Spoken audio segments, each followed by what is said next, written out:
আজকের এই দিনে শহীদ রাষ্ট্রপতি জিয়াউর রহমানের নেতৃত্বে সশস্ত্র বিপ্লবের মাধ্যমে দেশ স্বাধীন হয়েছিল।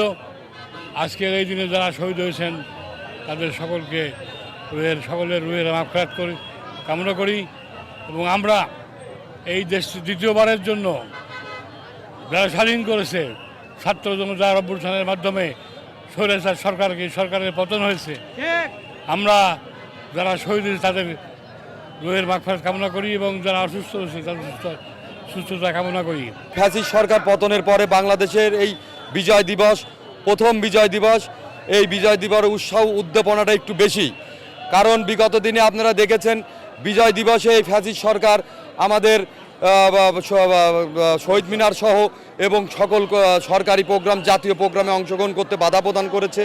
এই দ্বিতীয় স্বাধীনতার প্রথম বিজয় দিবসে আমরা কুমারখালী খোকসার গণমানুষের নেতা আলহাজ নুরুল ইসলাম আনসার প্রামাণিকের নেতৃত্বে আমরা এই বিজয় দিবসে সকলেই কুমারখালী বিএনপি যুবদল ছাত্রদল স্বেচ্ছাসেবক অঙ্গ সংগঠন একত্রিত হয়ে আজকে এই বিজয় দিবস উদযাপন করছি।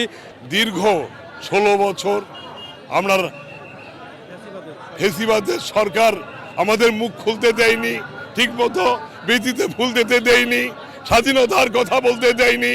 আমার শহীদ জিয়ার কালুরঘাট বেতার কেন্দ্র থেকে যে স্বাধীনতার ঘোষণা দিয়েছিল সে কথা আমাদের বলতে দেয়নি, আমাদের মুখ চেপে ধরা হয়েছিল।